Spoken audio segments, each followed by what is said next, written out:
মধ্যরাতে প্রবাসী পুত্রবধূর ঘর থেকে হাসির শব্দ শুনে থমকে দাঁড়ান ইমা বেগম। ছেলে বিদেশে থাকে, বাড়িতে বউ, শাশুড়ি আর বাবু ছাড়া কেউ নেই। তাহলে এত রাতে বৌমার ঘর থেকে হাসির শব্দ, তার মানে আশেপাশের সবাই যা বলা বলি করছে তা কি সত্যি? কয়েক সেকেন্ডের ভিতরে ইমা বেগমের মনের ভেতরে হাজারো প্রশ্ন উদয় হতে লাগলো। কৌতূহল নিয়ে ইমা বেগম পুত্রবধূর রুমের দিকে এগিয়ে গেল। রুমের সামনে যেতেই রুম থেকে বের হয়ে আসলো বাবু। এত রাতে পুত্রবধূর রুমে বাবুকে দেখে ইমা বেগম চমকে ওঠে। বাবু ইমা বেগমকে দেখে বলল, মা তুমি এখনো ঘুমাওনি? রাত কটা বাজে? ইমা বেগম কোনরকম নিজেকে সামলে নিয়ে বলল, এই তো ঘুমিয়ে পড়েছিলাম প্রায়। জগে পানি না থাকায় ভাবলাম পানিটা নিয়ে রাখি। ঠিক আছে মা, তুমি গিয়ে তাড়াতাড়ি ঘুমিয়ে পড়ো, না হলে তোমার শরীর খারাপ করবে আবার, বলে বাবু সেখান থেকে চলে গেল। ইমা বেগম চুপি চুপি পুত্রবধূর রুমের পর্দা সরিয়ে দেখলো পুত্রবধূ ইভা শরীরের কাপড় ঠিক করছে। ইভার এমন দৃশ্য দেখে ইমা বেগম চমকে ওঠে। ইমা বেগম কিছুতেই নিজের দুচোখকে বিশ্বাস করতে পারছে না। ইমা বেগম কি করবে না করবে কিছুই বুঝতে না পেরে তাড়াহুড়ো করে রুমের দিকে চলে গেল। পরদিন সকালে নাস্তার টেবিলে বসে আছে ইমা বেগম ও বাবু। মা, আমি বিকালে অফিস থেকে এসে তোমাকে ডাক্তারের কাছে নিয়ে যাব, তুমি কিন্তু রেডি হয়ে থেকো। এমন সময় ইভা নাস্তা নিয়ে এসে টেবিলে রাখে। ভাবি তাড়াতাড়ি নাস্তা দাও, আমার অফিসের সময় হয়ে গেছে। এমন সময় ইমা বেগম লক্ষ্য করলো ইভার চুল ভেজা, মনে হয় সবেমাত্র গোসল করেছে। যে স্ত্রীর স্বামী বিদেশে থাকে সে এত সকালে গোসল করবে কেন? আশেপাশের সবাই ইভা ও বাবুকে নিয়ে কানাঘুষা করছে। এতদিন ইমা বেগম বিষয়টা লক্ষ্য না করলেও আজ বিষয়টা তার নজরে পড়েছে। ইভা হাসি মুখে খাবার পরিবেশন করছে। হঠাৎ ইভার চোখ পড়ল ইমা বেগমের দিকে। ইভা লক্ষ্য করলো ইমা বেগম খাবার হাতে নিয়ে খুব গভীর চিন্তায় ডুবে আছে। ইভা হাসি মুখে বলল, কি হলো মা, খাচ্ছেন না যে? খাবার ভালো হয়নি? ইভার কথা শুনে ইমা বেগমের ধ্যান ভাঙল। ইমা বেগম স্বাভাবিক হয়ে বলল, না বৌমা, খাবার ঠিক আছে, বসো, তুমিও খেয়ে নাও আমাদের সাথে। ইমা বেগমের কথা মতো ইভাও চেয়ারে বসে খাওয়া শুরু করলো। ইমা বেগম ড্রয়িং রুমে বসে টিভি দেখছে। এমন সময় ইভা এসে ইমা বেগমের পাশে বসে বলল, মা বলছিলাম কি, বাবুকে নিয়ে একটু বাড়িতে যাব, অনেকদিন হয় বাবাকে দেখি না। ইভার মুখে এমন কথা শুনে ইমা বেগম তার চোখের দিকে তাকালো। রাগান্বিত স্বরে বলল, বাবাকে দেখতে যাবে ভালো কথা, বাবুকে সাথে নিয়ে যেতে হবে কেন? বাড়িতে তো বাবু ছাড়া আর কেউ নেই, তাহলে কাকে নিয়ে যাব মা? কেন, তুমি কি তোমার বাবা বাড়ি চেনো না নাকি? যেতে হলে তুমি একা গিয়ে দেখে এসো তোমার বাবাকে। ইভা অবাক হয়ে বলল, মা আমি একা কি করে যাব? একা যেতে তোমাকে কে বলেছে? সিএনজি করে যাবে। ইমা বেগমের এমন কথা শুনে ইভা মনে মনে ভাবতে লাগলো, মা যেমন করে কথা বলছে কেন, মাকে তো কখনো এমন ভাবে কথা বলতে দেখিনি। ইভা আর কোনো কথা না বলে চুপচাপ তার বেডরুমের দিকে চলে গেল। ইমা বেগম তীক্ষ্ণ দৃষ্টিতে ইভার চলে যাওয়ার দিকে তাকিয়ে রইল। বাবু বাথরুমে গোসল করছে। হঠাৎ বাবুর চোখে কিছু একটা পড়ে যাওয়ায় বাবু ভাবি ভাবি বলে ডাকতে লাগলো। বাবুর ডাক শুনে ইভা দৌড়ে গিয়ে বাথরুমে প্রবেশ করে বলল, কি হয়েছে, এভাবে সারের মতো চিল্লাচ্ছিস কেন? ভাবি দেখো তো চোখে কি পড়েছে। কই কি পড়েছে? দেখি দেখি, বলেই বাবুর চোখে কি পড়েছে দেখতে লাগলো। এমন সময় ইমা বেগম রান্নাঘর থেকে বের হতেই চোখ পড়ল বাথরুমের দিকে। বাথরুমের দরজা অনেকটা ফাঁকা থাকায় ইভা ও বাবুকে স্পষ্ট দেখা যাচ্ছে। বাবু ও ইভাকে একসাথে বাথরুমে দেখে ইমা বেগমের চোখ যেন কপালে উঠল। ইমা বেগম ভাবতে লাগলো, আস্তাগফিরুল্লাহ, এভাবে বেহায়াপানা যদি ঘরে চলতে থাকে এ ঘরে তো আল্লাহর গজব পড়বে।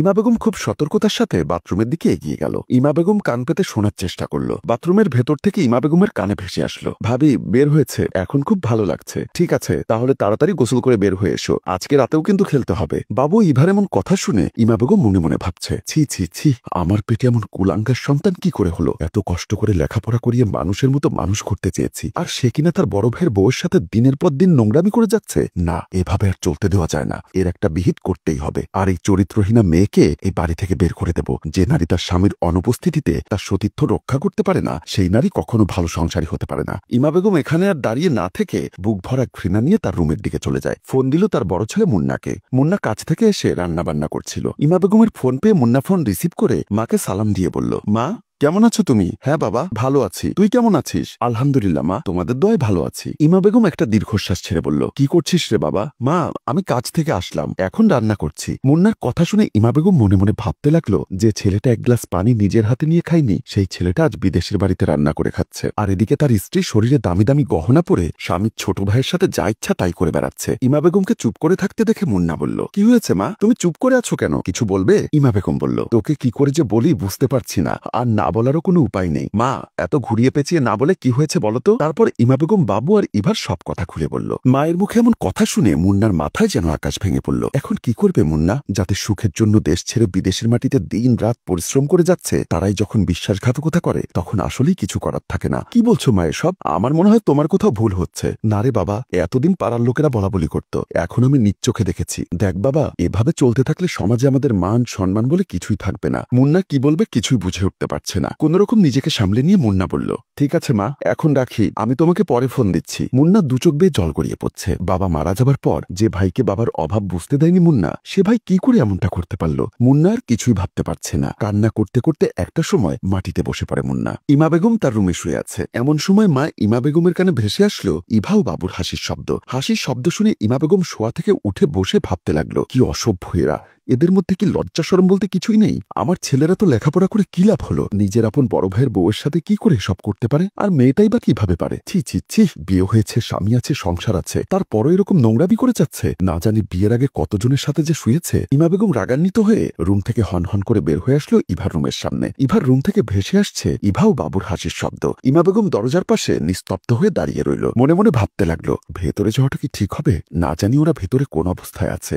ইমা বেগম দরজায় উকি দিয়ে দেখলো, কিন্তু ভেতরে তেমন কিছুই দেখা যাচ্ছে না। ইমা বেগম আবারও ভাবতে লাগলো, হায় আল্লাহ, আমি নিজের হাতে আমার বড় ছেলের জীবনটা নষ্ট করে দিয়েছি। কত ভদ্র একটা পরিবার দেখে ছেলেকে বিয়ে করিয়েছি, অথচ মেয়ে কিনা চরিত্রহীনা। মা ইমা বেগম আর সেখানে দাঁড়িয়ে থাকতে পারছে না। কি করবে এখন কিছুই ভেবে না পেয়ে আবারও তার রুমের দিকে চলে যান। কলিং বেলের শব্দ শুনে দরজা খুলে দিল ইভা। দরজা খুলতেই ইভা চমকে ওঠে। দরজার ওপাশে মুখ গম্ভীর করে দাঁড়িয়ে আছে মুন্না। মুন্না কোনো খবর না জানিয়ে হঠাৎ করেই এভাবে চলে আসবে ইভা কখনো ভাবেনি। মুন্নাকে দেখে ইভা আনন্দে আত্মহারা হয়ে যায়। কি করবে কিছুই বুঝতে পারছে না। এক কথায় বলা যায় ইভা এতটাই সারপ্রাইজড হয়ে গেছে, যার ফলে তার মুখের ভাষা হারিয়ে ফেলেছে। মুন্না কোনো কথা না বলে রুমের ভেতর প্রবেশ করে। ইভা দরজা লাগিয়ে মুন্নার পেছনে পেছনে গেল। মুন্না ড্রয়িং রুমে যেতেই ইমা বেগম মুন্নাকে দেখে অবাক হয়ে যায়। ইমা বেগম বলল, তুই কোনো কিছু না জানিয়ে এভাবে চলে আসলি যে? এমন সময় ইভাও ড্রয়িং রুমে এসে মুন্নার পাশে দাঁড়ায়। মা, হঠাৎ করেই তোমার কথা খুব মনে পড়ছিল, তাই আমি তোমাকে কিছু না জানিয়ে সরাসরি চলে আসলাম। ভালো করেছিস বাবা, আমারও তোকে দেখতে খুব ইচ্ছা করছিল, কিন্তু এভাবে না এসে একটা ফোন করে তো আসতে পারতি। ইমা বেগমের কথার কোনো উত্তর দেয়নি মুন্না। হঠাৎ করে চলে আসলে যে? মার ফোনে একটা ফোন করে তো আসতে পারতে। আমি আমার বাড়িতে কিভাবে আসবো তাকে তোমার কাছ থেকে শিখতে হবে? মুন্নার এমন কথা শুনে ইভা অবাক হয়ে যায়, কারণ তাদের বিবাহিত জীবনে আজ পর্যন্ত কোনোদিনও মুন্না ইভার সাথে খারাপ ব্যবহার করেনি, এমনকি তুই শব্দটা পর্যন্ত করেনি। কিন্তু হঠাৎ করে মুন্নারে তো পরিবর্তন কি করে হলো? ইভা আবারও বলল, তুমি রুমে গিয়ে ফ্রেশ হয়ে নাও, আমি তোমার জন্য খাবার রেডি করছি। মুন্না ইভার কথার কোনো উত্তর না দিয়ে বলল, মা, আমার জন্য খাবার রেডি করো, আমি ফ্রেশ হয়ে আসছি। বলে মুন্না তার রুমের দিকে চলে যায়। ইমা বেগম খাবার রেডি করার জন্য রান্নাঘরের দিকে চলে যায়। মুন্নার এমন কাণ্ড দেখে ইভা হতভম্ব হয়ে ভাবতে লাগলো, মুন্নার কি এমন হয়েছে? প্রায় 1.5 বছর পর দেশে এসেছে মুন্না, অথচ আমাদের রুমে না এসে মায়ের রুমে যাবে কেন?